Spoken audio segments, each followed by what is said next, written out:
This video, I'm going to be spending 100 Minecraft days on a Lifesteal SMP. Will I be able to max out my hearts, get god tier netherite armor, and form the largest army on the server? You're about to find out. Also, if you end up liking the video, please do consider subscribing, because barely 3% of you guys are subscribed, and we gotta fix that number, man. We gotta get at least 50% of you guys subscribed. Dawn of the first day. I spawned onto the server extremely close to spawn. Me and my friends Cap and Painting knew we had to run away as far from spawn as possible to avoid dying at the hands of a PvP sweat, or worse, a criminal organization. We came to a village and did what we did best. Loot. Day 2 was spent continuing in our search for a home. Just like explorers of old, we traveled the oceans day and night. We would not rest until we found somewhere we could start paying property taxes on. On day 3, we found it. Skull Caverns, a beautiful, spacious crater far enough away from spawn where we wouldn't be found by any no-lifer or PvP sweat. We got to work. I turned my friends into unpaid interns and had them set up shop hollowing out the mouth of the caverns. For the first time in 4 days, we slept through the night. On day 4, I knew I had to find food. Earlier in my expedition, I remembered that there were chickens back on top of the ridge, so I did what any stable human would do. I chunked them off the side of a cliff. Day 5 and 6 was spent exploring the catacombs below our home, as well as general improvements to our house. Like the great Sun Tzu says, gamers, you can't have a productive day pillaging other Minecraft players unless you fix your wreck of a house. On day 7, things got straight livid. While we were building the house, someone went to the end and triggered this sound effect.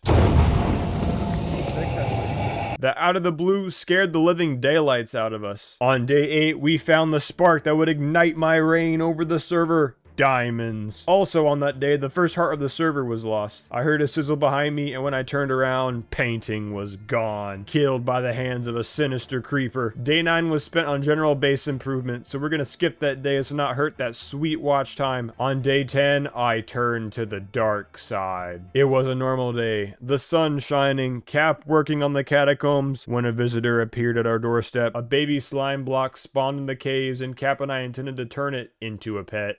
Go. No. You didn't get it. Oh. No. Days 11 through 14 were spent on general base improvements, fixing the waterfall, and building another portal. On day 15, we went to the nether, and immediately left due to being weak at the moment. Day 16 through 18 was spent making Dr. Phil proud because we spent these days working on the farm. On day 19, I lost my chill. My mission was to lead cows into a pen for food, but every time I tried to bring them into their new home, they chose death. No! Just take this cow, for example. I literally lead him into the caverns and he turns around, somehow swims up a waterfall and jumps to his death. Oh my gosh, I'm done. Day 20 through 22, we birthed the first cow and made a canal for our trading routes over the seas. Day 23 through 26, the farm got improved and we built a bridge to get out of the catacombs. On day 27, we began to explore the nether and other portals near our base. Michael pissed off an enderman, which retaliated with lethal force.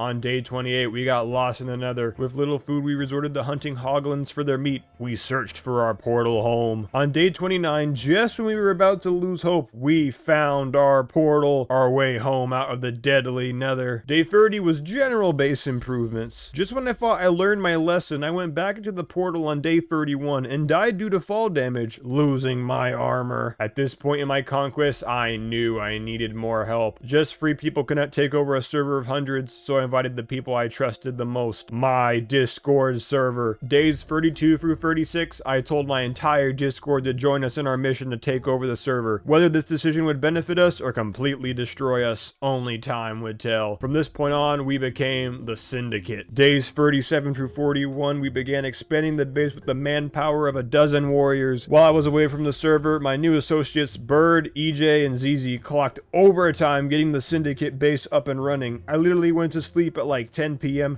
and they stayed up till like 1 a.m. building everything. Like, goodness, these guys were committed. On day 44, I got help from Twitch streamer Levitation Unknown, which outfitted our army with diamond armor. On day 45 through 46, I worked in the mines grabbing resources. Was this how I was going to spend my winter break away from college? Yes. Yes, it was. On day 47 through 48, we bred more dogs. One of my top associates, EJ, began production on his back wall of furnaces. EJ really liked this back wall. We experienced our first team conflict on day 49. EJ and another member shipper got into a fight and had a standown that ended anticlimactically, to say the least. As day 50 approached, we had a celebration of our members and where the Syndicate had grown from just 3 friends exploring the ocean to a group of more than 8. Little did we know the hardships we would face in the upcoming days. Days 51 through 53 were spent on general base improvements such as villagers, but on day 54, disaster struck. Day 54. Our base was griefed and cords to our location were leaked to the criminal organizations of the server to come and get us. We knew we had to leave. As quickly as possible, we packed our bags and destroyed our base. If we couldn't have Skull Caverns, no one could. I vowed I'd had my revenge on the traitor of the Syndicate, no matter how long it would take. On day 55, we began our search for a new home. One of my top aides and I, Zors, began the search with the rest of the Syndicate behind us. If you know Zors, he was in this video here. Go check it out. On day 56, just when we thought things couldn't get any worse, phantoms showed up. And I'm not talking 1 or 2 phantoms. I'm talking at least 5 or 6. We were able to run away from these sky demons and barely make it out with our lives. When the sun rose, we found a village on top of a mountain. The village was unlooted and beautifully spawned, if I might add, into the mountain. This would be our new home. We got to work. Together we explored the cave and found a suitable spot for our operations. On days 60 through 63, I began production of our new nether portal and may or may not have let some hostile into our base to kill Cat.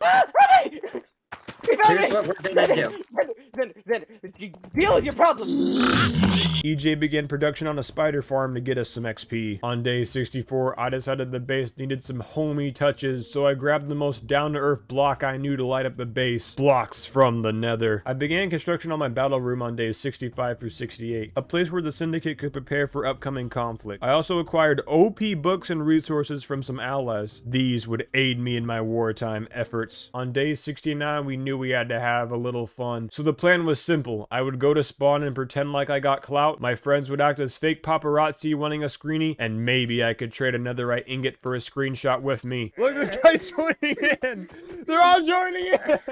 This plan has to work, right? We were wrong. Nobody cared whatsoever. On day 70, it was time that the Syndicate saw a little action. A communistic group was recruiting members, and if you know me, you know I love taking down large groups of communists. I gained the trust of the communistic party, and when the leaders logged off, I teleported the Syndicate in to steal literally everything. I wanted everything they had for the memes. Remember the guy who griefed our original base? That dude named Phobo? I actually got in contact with him and tricked him into teleporting to me. I killed him and stole a heart, claiming my revenge from him griefing my original base at Skull Caverns. Also, I told the communist group that Phobo was the one who griefed their mini base, when in reality, it was me and the Syndicate. I'm not gonna waste your time, so on days 72 through 95, we literally were just smacking spiders and upgrading our armor. On day 96, I saw a bounty someone placed on the group in the chat. I love PvP, so me and my army teleported to their base and prepared for an attack. What do we want? More! War! Hey, everyone gather around. Everyone gather around. He's back! He's back! Go!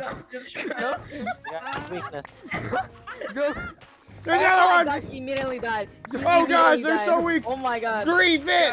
Go. They have beds in their base! They got beds in their base! It's underneath! Go. That's the dude right there. Go. Don't let him TP away! Go. Go. Yeah, there's stuff. In here, guys, in here! Where are they? After freeing this innocent beginner and doing some mild lava casting, we returned home. On day 99, disaster struck. We received a distress call from someone saying they needed to get their base back. We thought it would just be one diamond player. We were wrong. The fight was intense and resulted in heavy casualties on our team. The moment another player teleported in with end crystals, we knew the fight was over. When we teleported back to our base, we found everything griefed. Mob spawners were destroyed, animals were killed, and our cords leaked. On day 100, just when we were losing hope and thought we lost everything, another player named Xander, with an X, offered to form an alliance and give us a place to stay. With our strengthened amount of players and an undying resolve, we had hoped for a resurgence of the Syndicate on the server. If you guys enjoyed that video, I'll be doing part 2 if this video gets 5,000 likes. But wait, before you click off this video, however, may I recommend watching this video? It was probably as epic as this video, so go watch it, and I'll see you guys next time.